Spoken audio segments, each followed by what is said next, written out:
Punjab government has come under fire for its vaccination drive. Several sources have alleged that the state government buys co-vaccine for the 18 plus group through the Bharat Biotech and then sells a part of the vaccines to the private hospitals to encourage vaccination among the group. People on social media, politicians, and experts have called out the Punjab government for making profits out of a pandemic. How did it all start? Let's take a brief look. The centre decided that vaccination for the 18 to 44 group would be a paid affair. This is when most of the states declared free vaccination for the 18 to 44 group. So now the central government pays for every individual's vaccine about 45, and for the other group, state governments have chipped in. That includes the state of Punjab. However, in the vaccination policy, the centre still controls the supply chain. In the past month, states such as Delhi, Rajasthan, and Maharashtra have run out of stocks in the 18 to 44 category. The states were forced to halt the exercise even before it began. Now, the problem is that even if states directly order from the manufacturers, the centre decides the allocation. While the states face this issue, on the other hand, another controversy unfolds in Punjab. What is the vaccine scam in Punjab? After Punjab ordered some vaccines from the manufacturer at Rs 400 per dose of Covaxin, it tried to gain some profit from it. How? Reports suggest that the state government procured Covaxin for the 18 plus group at Rs 400 per dose and sold around 40,000 doses to private hospitals at Rs 1,060 per dose in the name of corporate social responsibility. The hospitals charged Rs 1,560 per jab.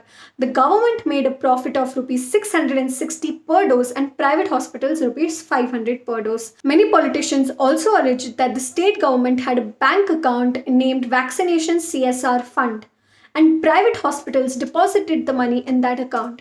After the news came to light in the media, the Amrendra Singh-led Punjab government took a U-turn on its decision to supply vaccination to private hospitals. Punjab's state in charge for COVID vaccination, Vikas Garg, said, "The order for providing one-time limited vaccination doses to the 18 to 44 group through the private hospitals is hereby withdrawn."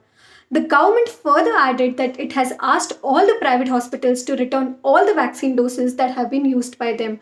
With regards to the vaccine that have been already administered should be returned once they get direct supplies from the manufacturers. After being embarrassed, the government said that it would return the amount deposited by the hospitals in their CSR account. Principal Secretary Hussain Lal said the government supplied 42,000 doses and only 600 were administered by the private hospitals. The rest was being taken back. We cannot individually confirm this claim. Now, what do the politicians have to say? Sukhbir Singh Badal, a critic of the government, has said that Punjab's health minister Balbir Singh should be sacked.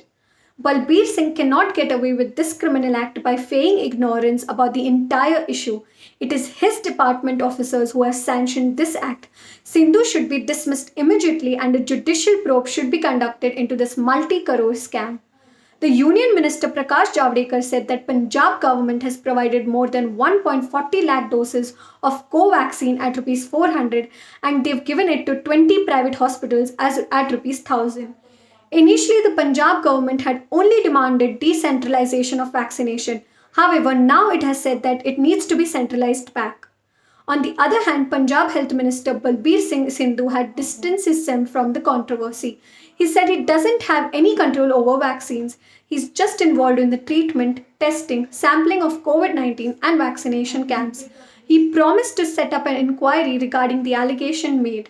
At a time when India is dealing with the second wave of the pandemic, vaccination is the only resort for Indians. Scams like these will leave the poor vulnerable and inaccessible to vaccines.